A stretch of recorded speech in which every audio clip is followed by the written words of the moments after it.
pledge allegiance to the flag of the United States of America and to the republic for which it stands, one nation, under God, indivisible, with liberty and justice for all.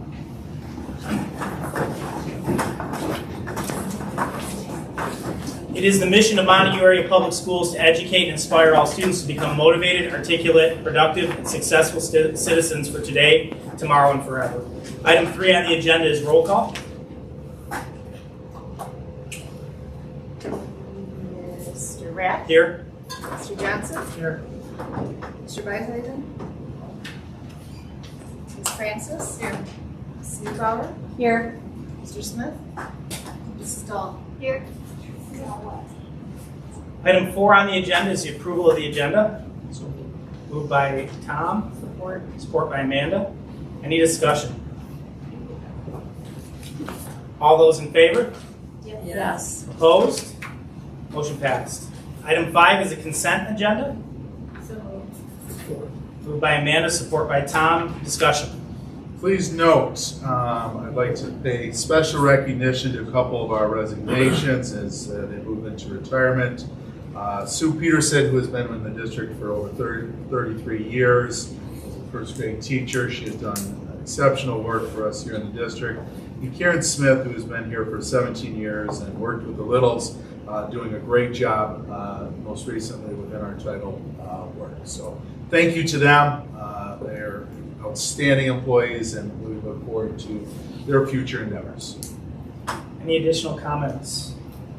All those in favor? Yes. Opposed? Motion carried. Item 6 is the public comment portion of the meeting. Public comments will be accepted at this time. Each statement shall be limited to 5 minutes in duration. Participants shall direct all comments to the board and not to staff or other participants. The board welcomes public comment but does not respond to citizens' concerns at its meetings. At the citizens' request and the board's direction, the superintendent or designee will respond in a timely manner. This meeting is a meeting of the Board of Education in public for the purpose of conducting the school district's business and is not to be considered a public community meeting. We do have a couple people on the sign-in sheet. Paul?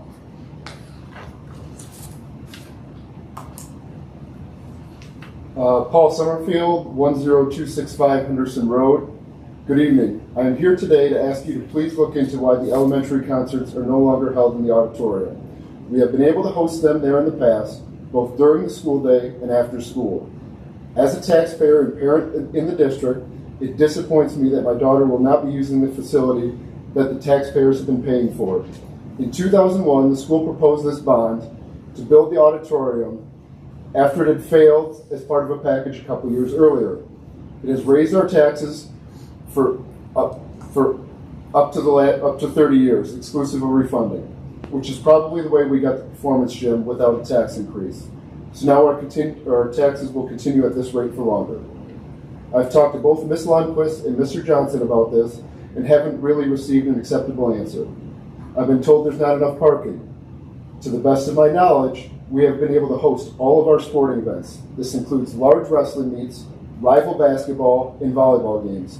The GMAA track meet that was going on during school hours just a couple weeks ago, which means we had all of our student drivers, all of our staff, and enough parking for 4 grade levels of other students' parents from 13 other schools, give or take.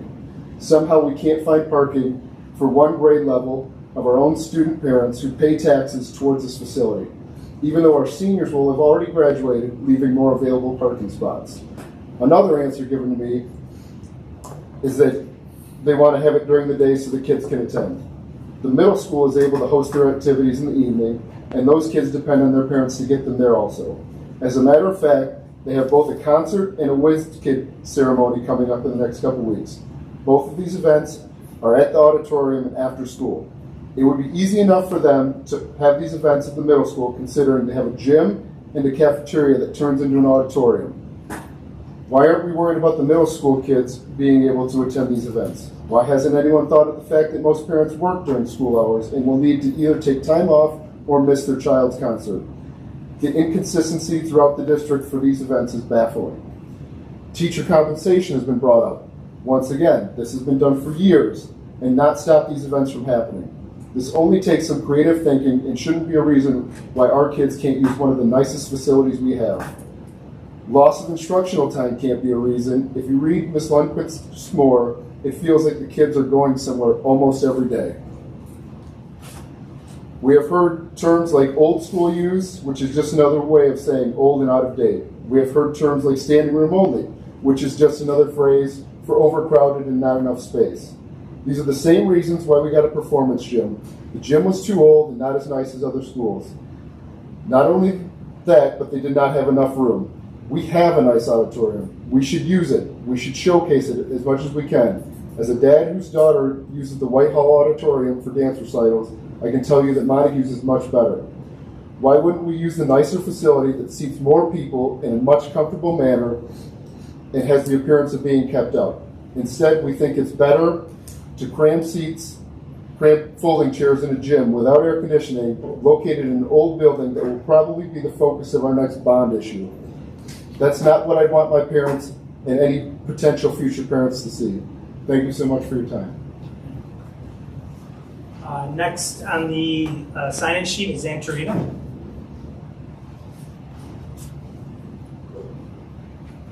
Hi, I'm Sandrine. I was here last month over the Montague Wrestling. Maggie Foster couldn't be here because she's running the track meet, so she asked me to bring this and drop it off.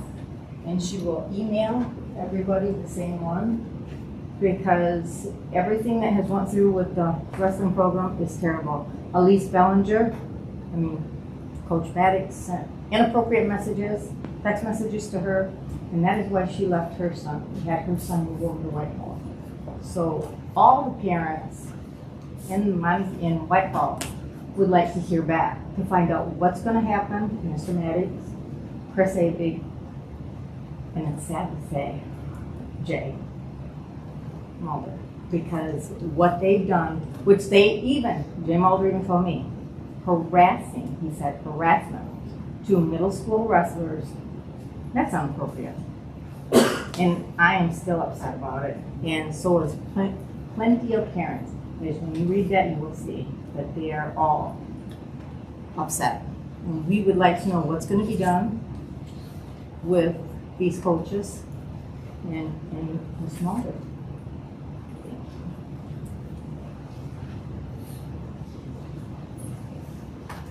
Are there any other public comments at this time? All right, moving on. Item 7 on the agenda is reports. All right, first on reports, we have our principal meaningful minute. Who would like to grace us with their... Oh, look at that. High school first. I'll go first. All right, so Friday was a super exciting day. We gave away 2 cars, very cool, to 2 seniors.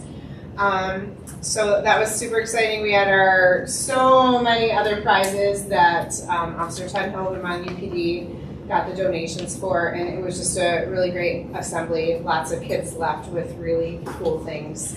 And of course, those were all the students that had met the requirements for Ride with Pride. So it's nice to see that many names were still up on the wheel even at the end of the year. The National Honor Society planted, I think, around 80 trees, all kind of around some of our school buildings in a project with the city of Montague. So they did that on May 3rd, and you'll see those all over. FFA had their animal day. Students from our own MAC came over. Sometimes even some of the most special moments are when the high school kids go over and play with the animals, because that's always fun too. AP testing is almost done. We just have a couple left for those. Mr. Patton coordinates all of that. He does an amazing job. They actually took the AP Lit students down to MCC because we had too many and we couldn't fit them all in one room, and they have to test in one room together.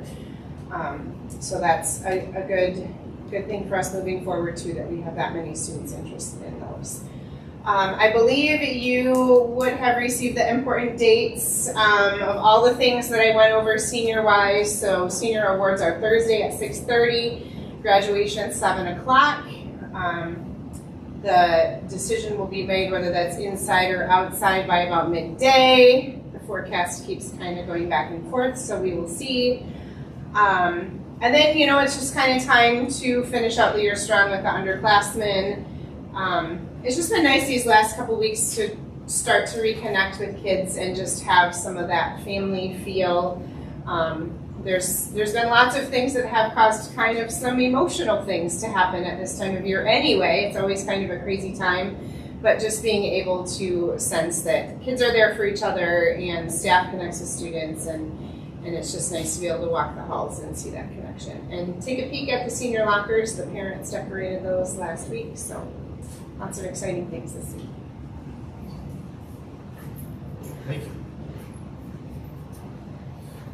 At NBC, our state testing is finally complete. As crazy as that sounds, last week was the last of our makeups. We finally got everybody in that we can, so that is done, and everything is sent back in. 8th grade had their end of year trip last week as well. 7th grade is coming up in 2 weeks. Our staff has been in meetings at both RO and the high school as we start to do transition meetings and looking at the 5th graders coming up and starting to get ready for them. And then we've been meeting with the high school and helping to get programming for all the 8th graders that we are sending their way in just a few short weeks. In the month of May, we started our One School, One Book. We do that every year where our entire building reads one book together. So we're doing that over the month of May. Our choice this year is called Unplugged by Gordon Corman. So we read that together as a staff, and then we have different activities that go on throughout the whole month with the kids. And it's a pretty fun event that goes on for the entire month. We have a couple things coming up. Our Whiz Kids ceremony is May 28th at 6 p.m. If you'd like to come check that out, that'll be here in the auditorium. Mr. Randy Lindquist will be our guest speaker that night. And our final community lunch is May 31st. That is a picnic outside. So Mr. Gorman and I will be on the grill doing brats and hamburgers and usually grilled asparagus. It's a great lunch. We'll be outside. As long as it doesn't rain, we're outside on picnic tables and things. So if you'd like to come for that, we have a lunch that starts at 11 and 12. Just let me know. We'll get you a spot. You can have lunch with a table full of middle schoolers. It's great. And we just have a lot of work going on to wrap up the year. This gets to be, May seems to be like one of our busiest times all the time. You got sports wrapping up. About 2 more weeks left to track. That'll be done. And so you're kind of wrapping that up. We got all the club sports now and finishing the year strong, but we're also already starting to plan for next year, believe it or not. Trying to figure schedules and staffing and all that sort of thing, and readjusting our curriculum to make sure things we missed and what we need to get to. So it's kind of like double work in the month of May, and all of that is going on. But we are, our focus right here is to get through the end of the year and make sure that we maximize our learning time with all of our kids.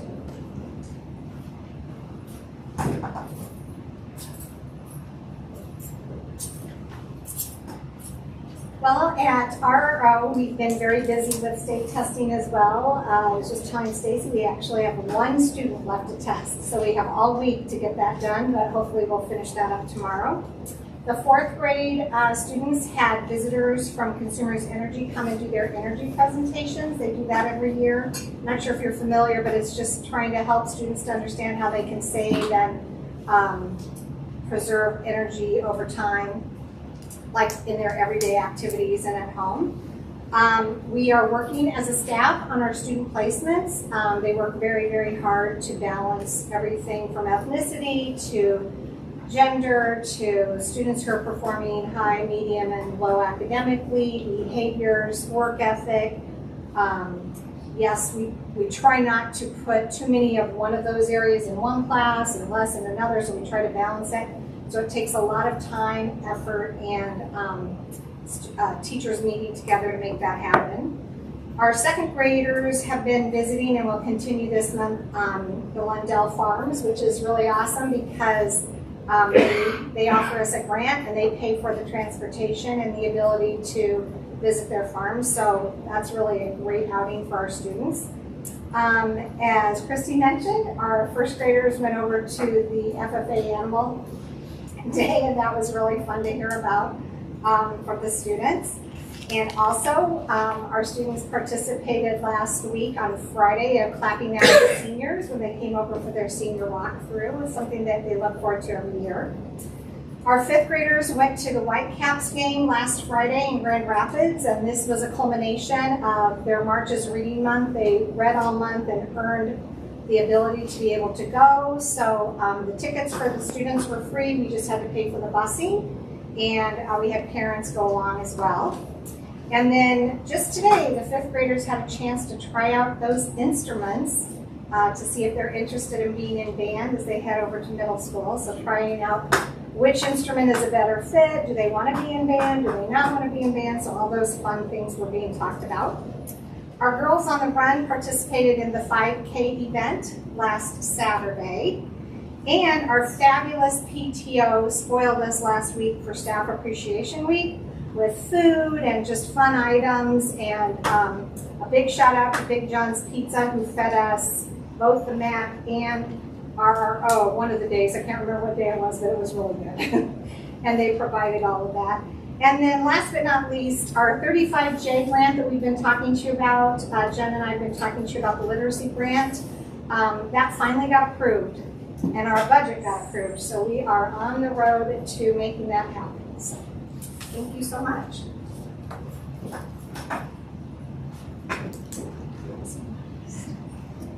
So I also wanted to mention the 35J grant. It's pretty exciting for us. We submitted the budget, the money's coming through, and so we look forward to working on that literacy together, K-5. Jim and I also attended a Michigan Association State and Federal Programs Conference, and there was an attorney from MDE that shared all the different changes in state and federal regulations, and just kind of gave us an update on current cases that might have an effect on our spending of state and federal dollars and how we go about spending that money. And we also had a great week of staff appreciation goodies. Very grateful for the PTO and their generosity. We are excited to see the seniors also. And yeah, our roundup was on the 25th. We had about 40 families, I think. We had some preschool families, we had a couple of new families, and PTO sold some swag for our new Wildcats. And so we still need more kindergartners, so if you know anybody out there or preschoolers, we'd be glad to sign them up. We also participated in FFA Animal Day. They enjoyed the animals, the new location, and the high school students, of course. And last but not least, our Young Fives just had its VIP Mother's Day performance. They sang songs, they chanted little poems for their moms. There were lots of tears and a whole lot of cuteness. So. Awesome. Thank you to all our administrators for their work and then sharing out as well. Next, we have the budget update. Stacy Brown will be presenting to us. We did have a finance committee prior to the meeting tonight, so they got a more detailed update around the budget, but this is our final budget amendment here, and she will take the floor. Okay, we're here for the final budget amendment of this school year. And I just want to give you a recap of where we started the school year, where we are now. Back last June, we were asked to pass a budget for this school year with very little information. We thought we would end this school year with about $980,000 in our fund balance, which is a 5.3% fund balance. And then in December, when more information was available to us, we had in a first amendment with ending our fund balance with $2.1 million or 10.6% fund balance, which is a healthy fund balance for our district. And now here we are at the end of the year with the final information known. We still have 2 months of the school year to go, but for what we know with possible revenues and expenditures, we are anticipating a fund balance of $2.63 million, which is a 13.2% fund balance. Again, nice, healthy, stable fund balance. The Michigan School Business Officials does recommend that districts have a fund balance of 15%, so we are close to that recommendation. Revenue, where we are now, back is based on per pupil funding, a lot of it is. And so we have 1,369 students being counted this year at a per pupil allowance of $9,608. And you'll notice that in this budget, we have $550,000 additional revenue, and you're wondering where that came from. Local sources are some of it. We are working on a possible contract with Montague Forest, so we've got that possible revenue figured in here. The state gave us some additional funds to help offset some of those high retirement costs that we have. And then as you've heard from our principals, we have grants coming out of our ears. We have 23G, Kids Back on Track, gives us some money for tutoring. We've got our 32N, which is our summer school program. We've got 22L, which gave us money for transportation costs to help offset the large geographical area that we serve. And then Title I and Title II allocations increased as well. Our expenditure assumptions stayed pretty steady. You know, we had some expenses that we thought might take place and haven't, and then we had some expenses that we didn't anticipate to have taken place. But all in all, expenditures have only increased about $27,000 since December. And this year is just a summary of our revenues of $20.3 million, expenditures of $19.9 million, has us adding about $400,000 to the fund balance, leaves us with $2.6 million come June 30th, which is 13.2%. We dig into those revenues a little bit by category. Like local sources are up about $200,000, and most of that can be attributed to the possible contract with Electric Forest. And that's not all profit, that's just revenue. We've got expenditures to offset that as well. State sources are up by about $280,000. That is the money that the state has given us to help offset high retirement costs, and then a lot of those state grants there as well. Federal sources is up by about $58,000, and that's our Title I and Title II allocation. Other funding sources is up around $14,000, and that is the amount of indirect costs that we're able to transfer from food service. We look into our expenditures by category. Instruction decreased by about $72,000. Back in December, we thought we'd have a large order for furniture. We've scaled back that order a bit. We had smaller dual enrollment costs than anticipated. And then we do pay tuition for some of our center-based special education students, and that is lower than anticipated as well. Pupil support is up by about $15,000. Here we have some grants allocated for homeless students and safety and security. Instructional support is up by about $7,000. We had some Title II and Title III allocations there. General administration is down by about $6,000. We had a couple different factors at play there. We had a mid-year staffing change. Also, we have some increased legal expenses. We've asked our attorneys to put together a summary of all of our district property to summarize and organize that for us. So that will be a project that increases our legal expenses, but is important so we can get a handle on all the district-owned property. Then we've got school administration, which was up by about $45,000, and that is a change in allocation. That's money moved from different categories. If you recall, back in December, we had a model going where we had one principal at both RO and MAP. We decided to go back to our previous model where we have one principal at MAP and one at RO, and so we had to move some money from different categories into the principal category there for school administration. Business services, we're down by about $14,000 due to a mid-year staffing change. Operations and maintenance realized quite a big savings of $235,000. $100,000 of that was moved. $100,000 was moved from here to the construction and improvements. And that is for the renovation of the MAC playground, which is going to be funded like House Learning funds that had to be moved through the construction part of this budget. Also, our savings here, we had some improvements we thought that might take place and did not. We were going to replace some carpeting and perhaps some terrazzo repair at NBC. We have pushed that to next year's budget. And then due to the mild winter, we saved some money on utilities as well. Transportation increased by about $130,000, and that's where you see those costs that we had to budget in there for the anticipated contract with Electric Forest. Other central support increased by about $4,000. We're replacing some fiber optic cables at RO and MAP, and that project will be funded largely with E-rate funds. Athletics increased by about $42,000, and that can be attributed to the scoreboards. Back in December, our bids were not back yet for the scoreboard. We weren't sure what route the board wanted to take, and now we're able to accurately reflect that in the budget. We also have a lot of participation in track at both middle school and high school levels, and we had to order some additional uniforms. Community services and others increased by about $45,000. That is where our summer school is allocated.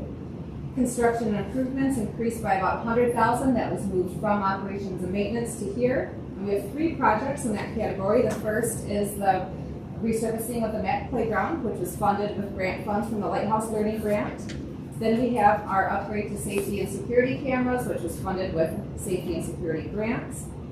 And then we also have a possible farm-to-school production kitchen. We've got a portion of it that will be paid for with general funds, but this is a grant of the general fund received, and if we move forward with it, it will be expended here as well.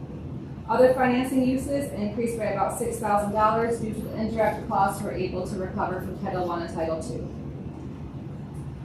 That was the general fund, and now we'll move into our school service funds. Our food service fund here, we've got our revenues and expenditures, leaves us with a fund balance of about $630,000. As you know, for many years, we've got too much money in our food service, and once again, we still have too much money in our food service. Our plan this year was to move forward with that farm to school kitchen. And right now, we are delayed. We're talking with MDE, we're talking with contractors and architects to see if we can move forward with this project. I contacted MDE and they have allowed us to resolve this by next school year. So as long as we resolve that fund balance by the end of the 24-25 school year, that is allowable. And so we'll be seeing if we're able to move forward with this project. If not, then we'll find other ways to spend down this fund balance. Safety and Technology Fund is our countywide millage. With our revenues expenditures, it should take it down pretty close to zero. Fund balance about $350. And we fund a variety of things with this fund. We fund our technology assistants, our devices that are at end of life, such as PCs, Chromebooks, iPads.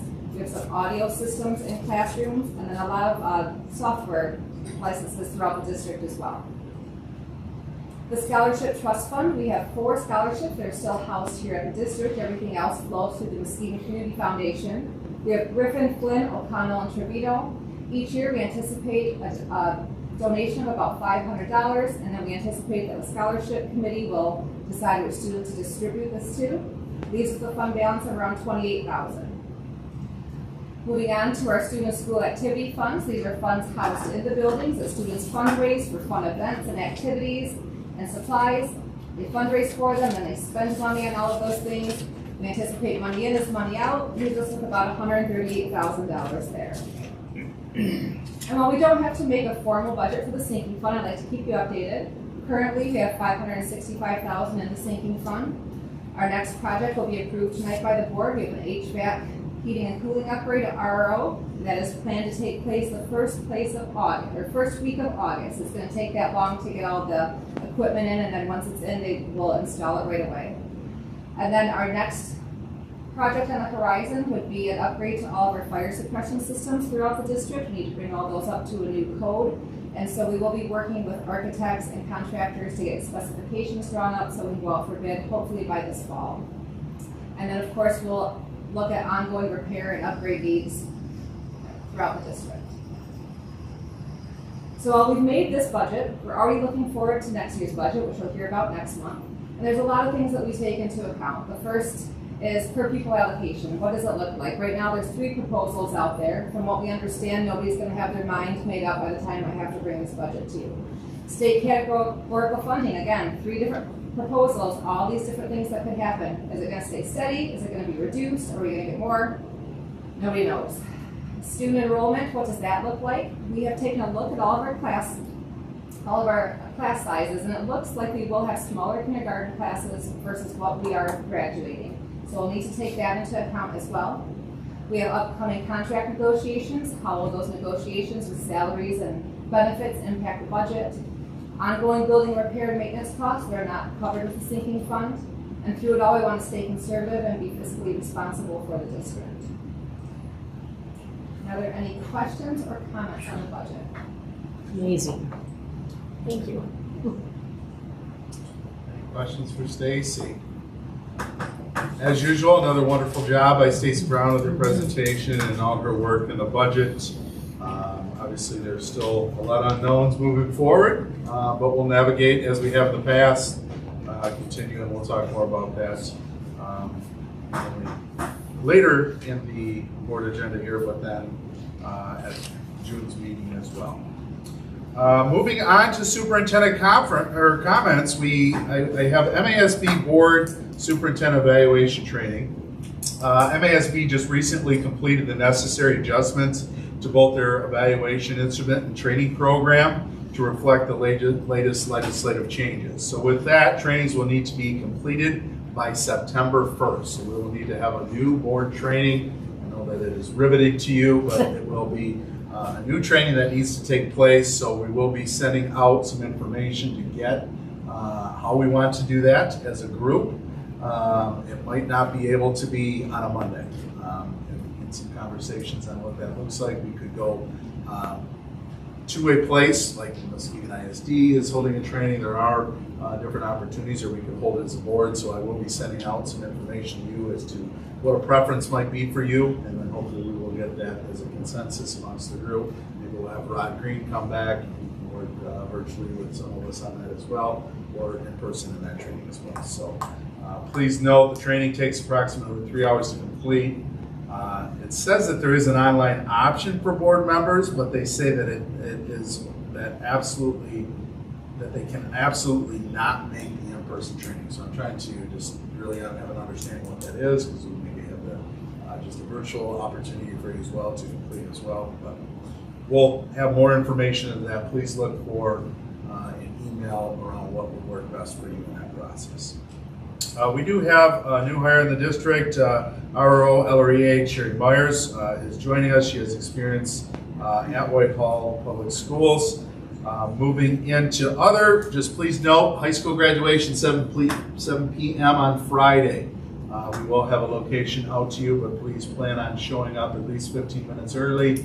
If it's outside, we'll meet at the flagpole. If it's inside, we're kind of right here to the Commons area in the past, so look for us there.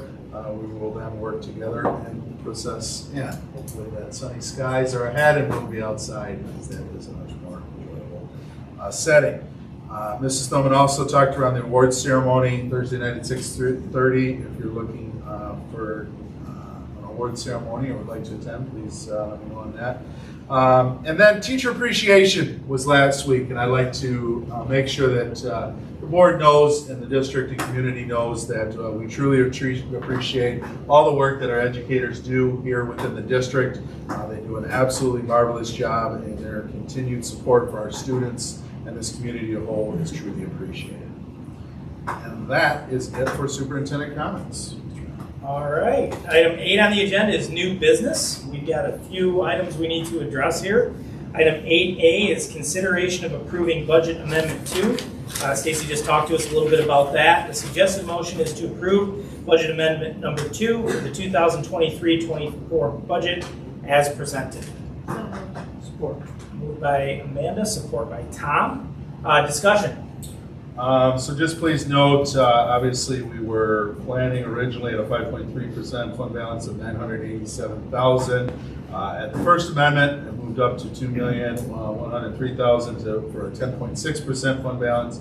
And then obviously here with the final amendment, 13.2%, $2,630,000. Obviously there are still concerns around the budgets as a whole, as we're looking at future funding within education. Obviously, the birth rates are creating declining enrollments across school districts throughout the state. So what does that mean for us as a district? You look at the cost of inflation that is taking place. The percentage increases per pupil does not match the inflation cost just within the district, and that is no additional cost to it. That is just purely staying the same as what we are as far as funding is concerned and payments or expenditures. If that was to stay the same, with the rate of inflation, it's not matching that as well. So that is part of our work that we will be moving forward with our lobbyists and legislation as well. Awesome. Any additional discussion or questions? All those in favor? Yes. Opposed? All right, motion carried. Item B, consideration to approve or disapprove the MAISD 2024-2025 general fund balance. The suggested motion to approve or disapprove the MAISD 2024-25 general fund budget as presented per the resolution. Moved by Tom, support by Amanda. Discussion.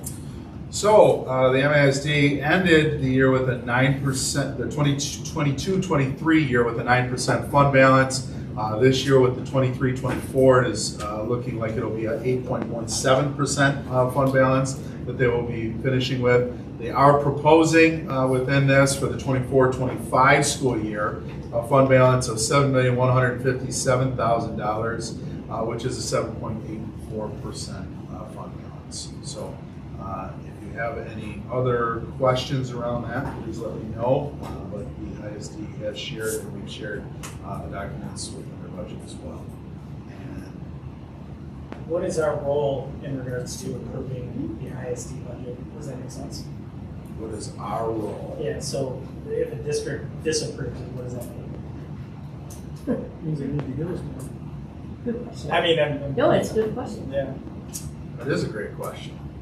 I think if enough districts were to not approve an ISD budget, then it wouldn't pass. I'd have to check their bylaws as to what that means I'm just and curious. our understanding. I mean, I'm sure we get a call from Andy, but We would definitely get a call, we would have more information. They'd probably ask us at the next meeting to put it back up on the agenda as well. I will have additional questions. Stacy, do you have any more insight on that as well? I would guess if enough people voted it down that it would not pass the ISD, but I'm not positive on I mean, they present the same in-depth information. I see Jeff has his booklet there as well to what goes into the budget as Stacy does for our local budget and what pass-throughs go through the ISD that come back to us as a district as well. I didn't think anything. I don't plan to vote no. The funds wouldn't be taken away though, even with a vote of no, but yet at the same time, I'm not recommending that, but yet at the same time, I would get your answers as to what would that really mean? I'm the guy that always asks questions like Yeah. that. So I was just curious. I think like, it's a great question. What happens if it You doesn't? can go next year if you want. Yeah, I think that's a great idea. Next year when we vote on who's gonna go BR. Awesome, thank you guys. One more thing. The guy with the questions. Yeah, awesome. No, that is a great question. I will make sure in a Friday update that I correspond with that information. Yeah, awesome. Any additional questions or comments? All right, all those in favor? Yes. All those opposed? Motion carried. Item C is consideration to approve streaming of the MHS graduation ceremony by CatchMark. Suggested motion to approve payment of up to $1,500 to CatchMark Technologies for streaming the 2024 MHS graduation ceremony. I am going to recuse myself from voting due to I don't want any conflict of interest. So yeah, so that's moved by Tom. Support by Karen. Discussion. So this has been done since 2020 during the COVID year. I want to pay note, it says up to, it would not be up to, this is language taken from previous years, but it would be the $1,500, which is a cost that is the same from previous years as well. And taking a look to try to find a production or a viewing, or to be able to provide the quality, especially connected to our audio that we do within our Mr. Annalander as far as talking to each individual kid that we started back in 2020. That cost is not something that would be mimicked by other technology companies or viewing companies. This is, as you can see within the bid or the invoice here, it lays out exactly what is being done with Mrs. Stillman's approval. It is something that our parents have grown to appreciate and like, and as used as a keepsake.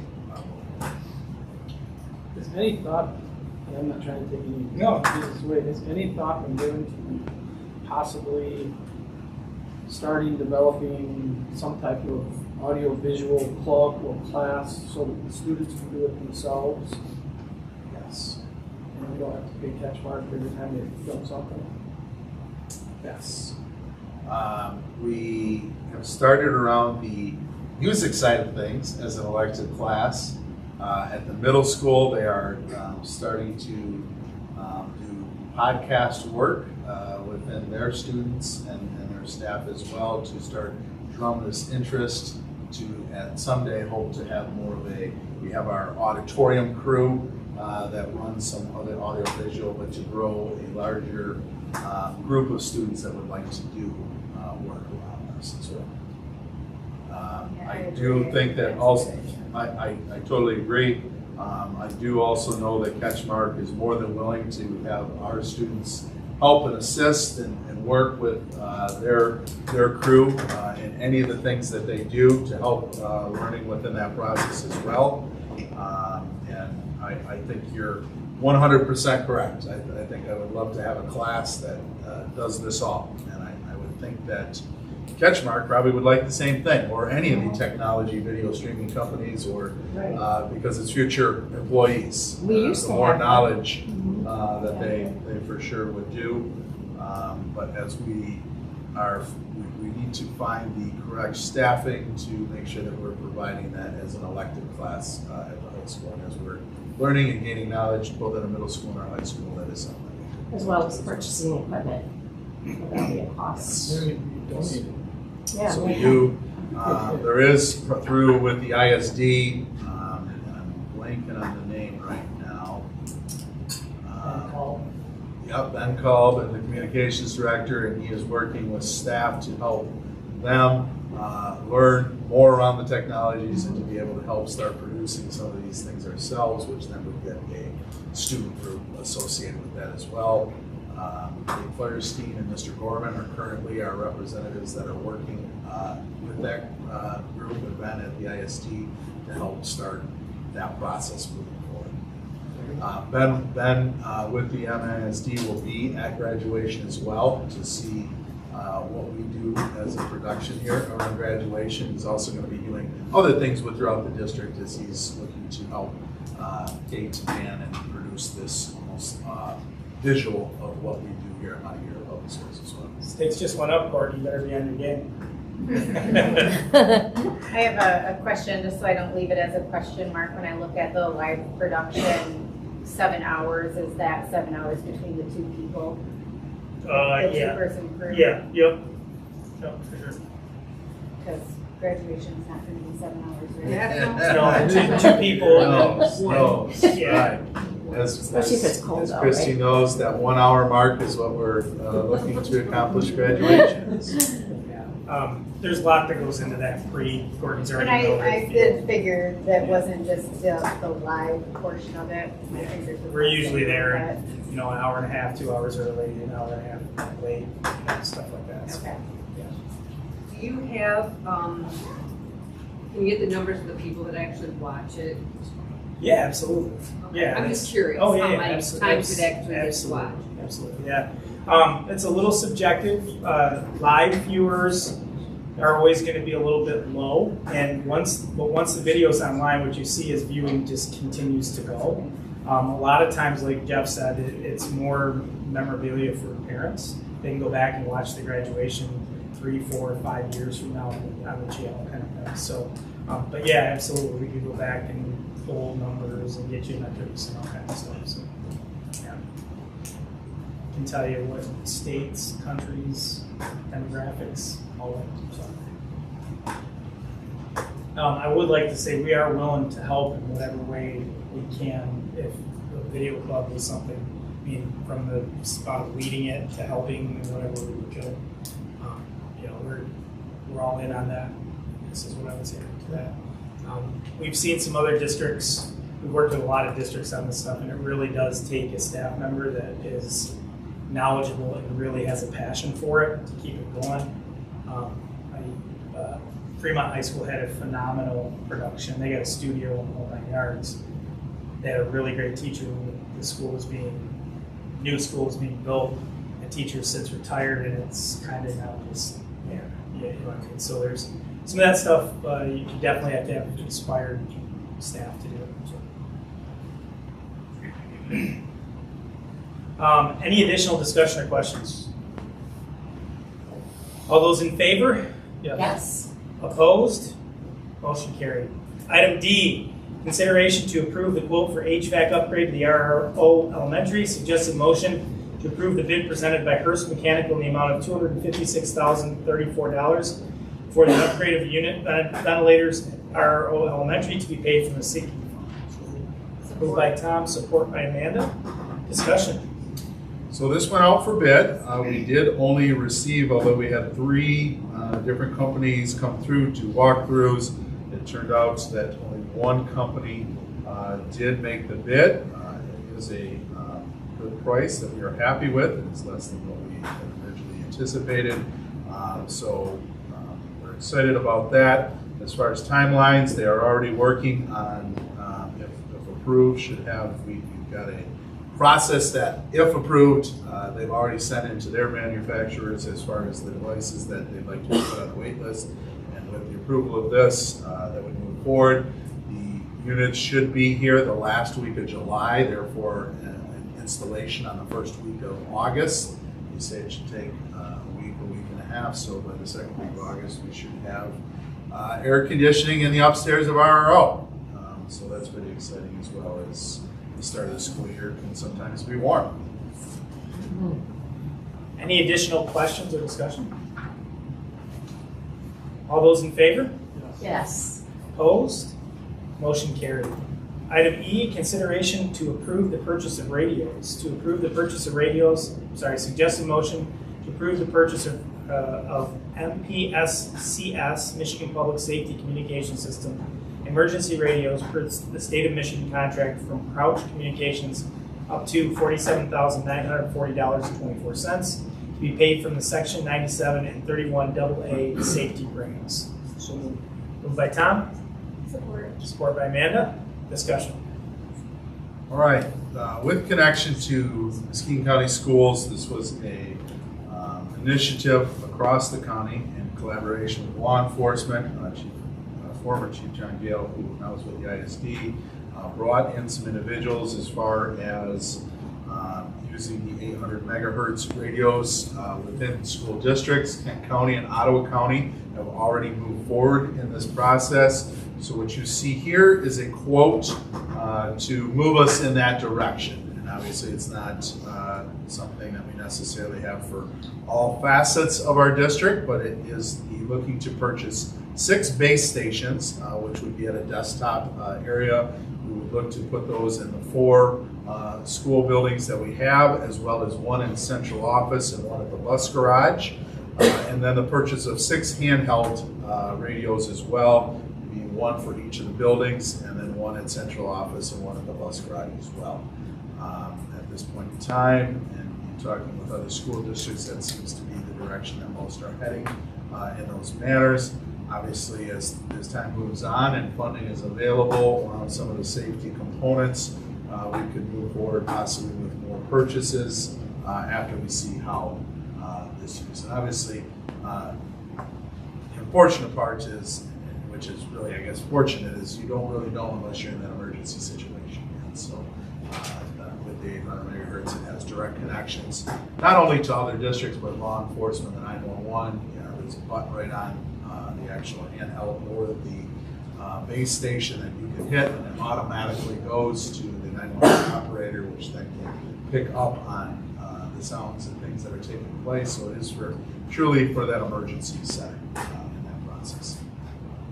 These like picked up CDs or That's just a They are exactly what the law, well, not exactly. It is the lesser version of what the law enforcement carries. So correct. It's of the 800 megahertz. It's not it will not actually connect to our building radios as much as we'd like for it to. The agreement that we have to have through the state police does not want to see that to take place because through their tying of systems. But it is for those emergency situations that you would have at every building, at least 2 points of that direct connection to law enforcement and 911 or emergency operations. So primarily it's to talk building to building, and then sounds like it's. It is possible to do that. It is possible to do that. I would say that it's primarily used for emergency. right. Hopefully, we don't have to use it very Right. much, I guess is what. Right. Well, if we had something So if the high school catastrophic, maybe radio to the middle school to say there was a situation. right? That's what I was getting at. So Correct. like in It the could event that take our place. phone lines Yep, are down or correct. something we Yep, don't need. for sure. Yep, it can go building to building. There'll be different frequency settings on those. We'll actually have a countywide school district county setting so that we could communicate with, let's say we have something here at Whitehall and know about it right away, or with, anything within Muskegon County that wouldn't be to the north. But, Are there a lot of schools that will have this type of thing or moving to this? correct. site also? Every district in Muskegon County is purchasing some sort Okay. of these. I would say not everyone's purchasing 6 and 6. Some are purchasing, obviously, just based upon buildings, right? There's more base stations and more handhelds. talking through a process, and this is kind of in collaboration with Kent and Ottawa as well. You know, the law enforcement would say that they'd like to see a handheld or some sort of radio in every classroom and every bus in that process. But obviously, as you can see, based upon the prices, they are quite expensive, and that is quite the process. So this is a step using some of the safety funds. Do the buses still have a radio? They have a They radio, do. but it's not of the 800 Right. megahertz, and that's the component. Is that? Well, that's my question, and I'm not, by no means am I not opposed to this, but my question would be is why wouldn't we put it in the buses? One, because I'm under the assumption the bus radios are old, and two, you wouldn't be paying to maintain two separate systems. You would have it all under one system, and you could communicate more effectively. So if something happens on a bus, well, that bus has got a radio, somebody who's got a radio, somebody who's got a radio, somebody, when you just had them in the bus to begin with. So the current setup would be a bus radio has to radio dispatch or Carrie Plickta, the transportation director, who would have Access radio to access to this, either at the desk or if she was to leave that office, would have that as well. It just seems to me it would make more sense to just do it and get it over with and try to. Can we get an idea of what the cost is to maintain the system that's used on the buses? Is there, to make the switch to these, to the 800 well, what do we megahertz. pay for it with the radios that are on the bus? What's the cost of that? We just went through those meetings. Off the top of my head, I can't think. It's less, it's like $400 a month or less, it's less. I could get those costs for you though. Yeah, I'll send those costs. There is a monthly fee that is utilized within those, the upkeep of, based upon the radio. Tom, I don't disagree that I think someday that'll be the direction that it goes. The question is, we could not afford to do a whole fleet of bus based upon the safety funds that we receive from the state of Michigan. When you're looking at the price of, because they said it would be very similar to that portable, it's basically the portable radio price, so that 4,500 times the 15 buses is where those extra dollars would go. I think that as a whole, districts have talked about that, would be a direction that we'd like to go along with the classrooms as well. And I'd almost lean towards doing classrooms before buses, but there's a lot more of those than there are buses. What are the chances that something happening on a bus are greater than in the classroom? Is Buses crash every day. Well, they can still radio to the bus garage, and I believe the elementary schools, you guys still have bus radios in the elementary school, so they can get a hold of the elementary school. I mean, I remember when there was a bus accident when I was at early, and they got hold of It's not directly to the emergency, it's No. just somebody that. So, a live body. They can call 911. Nope, I get it. You're looking for more. This is a great idea, but The base stations powered, like are they battery powered? The kids power outages? So when you lose power, if you lose your no, base there station. is a battery backup.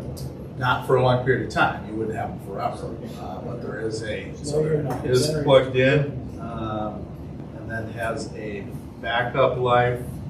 Do you recall how long? I guess my brain went different emergency scenario than what yours did, so. Well, the desk, the base station ones are plugged in to an actual wall.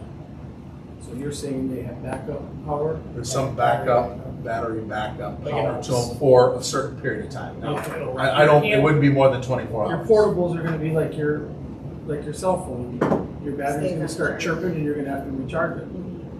And depending on, the batteries, the companies, will depend on how long your battery will last. Some will give you a good hour before they're completely shot, others will chirp once and it's dead. I guess I'm thinking from, if you think about from a risk mitigation perspective, or, likelihoods, the likelihoods I think are of something happening. It's going to be weather related, tornado, ice storm, something like that could impact power, or an accident, or something along those lines. I'm just wondering if, I think everybody's head goes to like an active shooter situation or something like that. That's a very low likelihood, or far more likely to have a tornado come through, or a fire, or something like that. I would, I'm sorry. No, go ahead. Go ahead. I would back to the battery thing. We have 2 batteries. We have one for the radio and one that's spare, so when the battery starts going dead, we just swap batteries, put the dead one in the charger, and now we have a full battery. As opposed to having to put your radio in the charger and waiting for it to charge and being limited as to what you can and cannot do. Yeah. So I would recommend getting 2 batteries for the portable. Because those batteries will also, believe it or not, they'll create a memory and they won't give you a full charge. So our generators pop on high school. We only have a generator here at the high school. Yeah, but you'd have a place to use it if you did. You Do just we have- know what line item 2 is when it says device miscellaneous parts equipment? Is that speaking to maybe extra batteries? There's also line item 4, charger desktop single unit, 6 of them. Yeah. I don't know what any of that is. And the other reason I say the 2 batteries is I can tell you this, the guys on the road, their battery will not last a shift. We work a 12-hour shift. And they only turn it on when they get out of the car because they have the mobile radio in the car. So in a 12-hour shift, they're having to swap batteries because they just don't hold the charge. Well, that doesn't sound good. Technology chargers, there's 6 of them. It seems like it's lots of amount of money. It is. These are don't- cheaper. Aren't there, doesn't everyone have a cell phone on their phones galore? And these bills, it's just a lot of money. I mean, for hopefully something that you never ever use. I understand being in contact, but they're just telephones and cell phones that are generally charged everywhere all the time. So what this would do is, I call 911. This is going to do something different than calling 911. One would say that it would happen quicker because it's immediate. Yeah, going through a dispatch of sorts. It connects you directly to the dispatch, which I guess 911 would ring and could happen. I don't know, how would you describe that? Is it that the difference in a cell phone, I guess it would just be the service that you're guaranteed to, well, I should be. We have had a study done here within the district. We have great service within the radios, but not everyone. Every district has great service within the radios as well, so. So I guess it depends on how the setup is. If it's set up where, if I'm understanding it correctly, is every district going to monitor one channel, frequency, whatever? So to answer Cindy's question, if you use your cell phone and call 911, the only person that's going to know what's going on when you're making that call is 911, and then they're going to have to just send whoever needs to be sent. Whereas if you have the radio and all schools are monitoring this one channel and you call over the radio to report an emergency, everybody who has the radio on is going to automatically hear what is going on. If that So makes some any other sense. district has an emergency, we'll hear about it. Correct. Or if you're on site and there's a mass emergency, it's an ease of coordination of people there. You're not playing telephone where you're trying to relay everything through one dispatch. You can move people around. It was one of the things that with 9/11 where firefighters couldn't talk to police officers, and there's a big push to get them all using the same stuff. I believe, right? Yeah. So this is very similar to that. So Unified communication. Yeah. Which. Yeah. So streamlines things. On a radio, it could go to Montague PD, it could go to Muscatine County, it could go to Montague Fire, it could go to paramedic, 911, number of individuals could have that communication. And you're right, we hope that it never happens. We're spending a lot of money for something that we hope never happens. It is connection with all the other districts in Muscatine County, and Kent and Ottawa County have done the same process as well. That's what I like. So this with the 3 partnership that we have with Kent, Ottawa, and Muskegon on a number of different projects this was one. If we didn't spend the money on this, what would we spend the money on?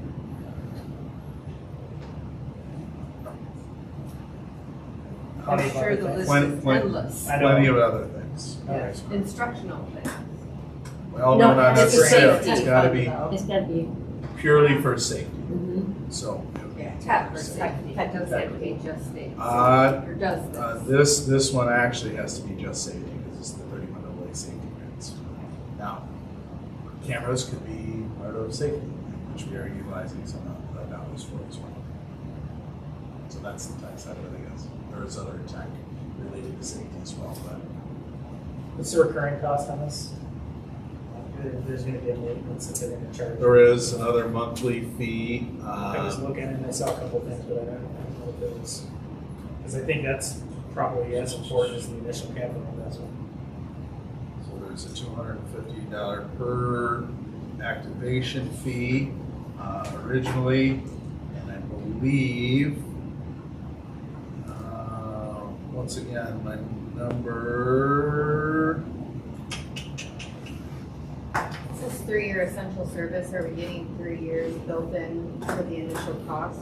Probably. correct, and I want to say they told us, Brandon, you remember? No. I'm going to say less than $300 Per year. per year. Yes, per year. I will email that to you as well. That's a great question. Also, so if you have the base stations and then you have 6 handhelds, where will they be in the building? The handhelds or Yeah, the is base that right? The stations? base stations, you're gonna The have, base stations will be at the front desk office with the secretaries. The principals will have theirs or their designee on them. so some person will be. I say on them, it could be on their desk with them. The idea would be that somebody would have that as their. It's traveling with somebody Correct. if they need their. Correct. Okay, and you feel the need for that to have an additional one?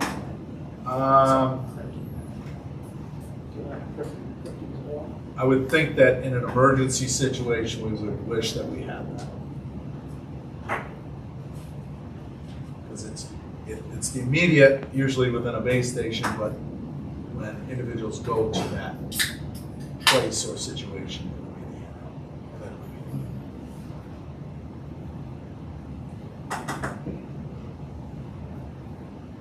the Any other discussion, questions? So I am going to.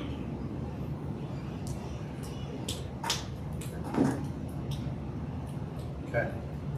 All right, if there's no other discussion or questions, all those in favor? Yes. All those opposed? Motion passed. Item F, consideration to approve the purchase of Chromebooks. Suggested motion to approve the purchase of 420 Chromebooks from Sehai Computer Products in the amount of $120,465 to be shipped after July 1 with funds from the Tech and Safety Village. Moved by Amanda, support by Tom. Discussion. Through the REMC bidding, the state price we did receive on this.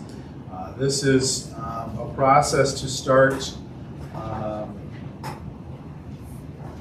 changing out some of the Chromebooks that we had originally first purchased as far as our integration of one-to-one per se of the Chromebooks throughout the district. So as their life expectancy is now coming to an end, this is our work to start replacing those Chromebooks and moving them forward in that process. Obviously, a large price tag with this as well, but we do feel it is a need as the Chromebooks and the managements of Google, the Google management side of things are, we're on a last leg where some of them work and when they stop, then they're done. So this will be our replacement as far as having a plan, and you should anticipate, whether it be Chromebooks or the iPads over the years to come, a steady process so that we are purchasing some every year or every other year within that process to make sure that we constantly have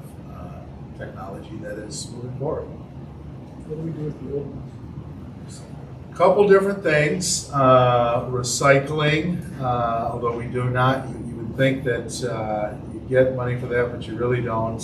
There is a process because then they we have to wipe things off if we try to do it ourselves in some sort of process, or it can't be just sold, or within that process. We have found some that give us minimal dollars in that. We've also looked at possible donations to local organizations as well, as far as the wipe out process on our. We're looking at what that takes for us to wipe out the information on that.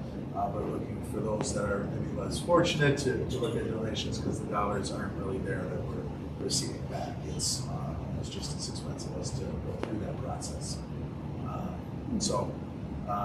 Even possibility of giving to students as an additional device. But it's one of those things where as we're working them out, they're usually very close to end of life, and they could work one day or they could work a year.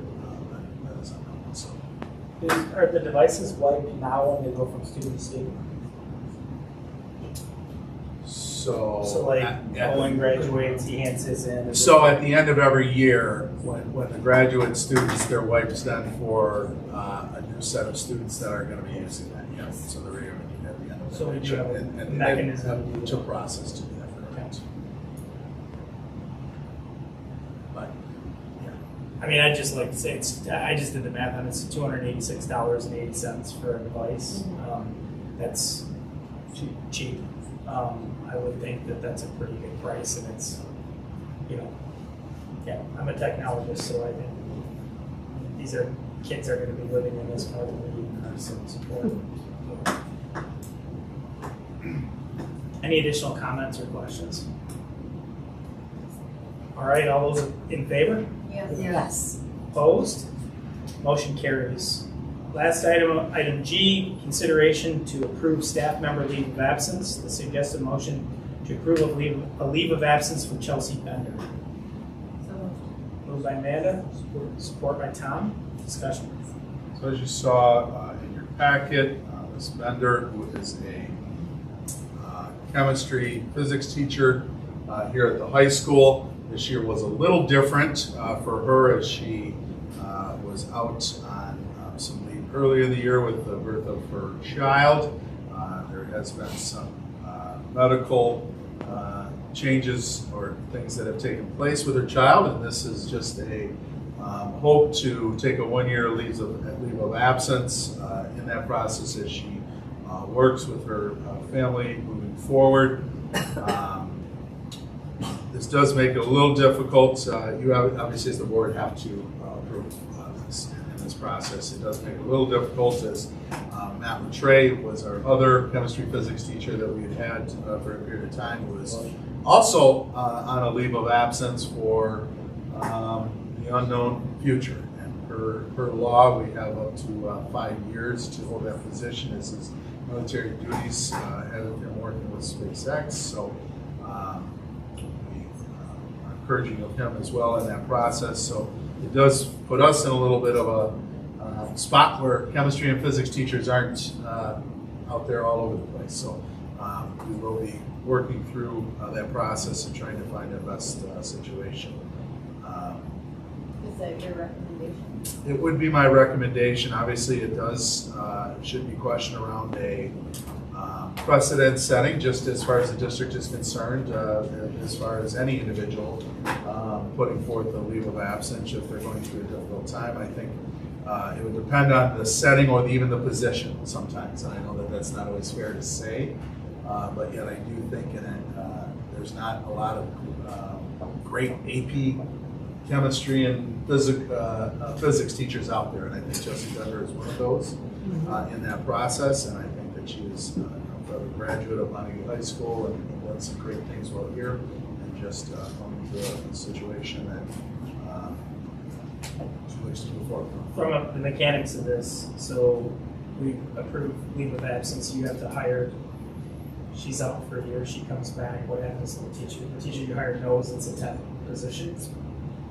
Is that? Yes. That is the route that it goes. That's A long-term sub position. There's a long-term sub. There's many possibilities that we would look at once this would be decided if it could go forward or not.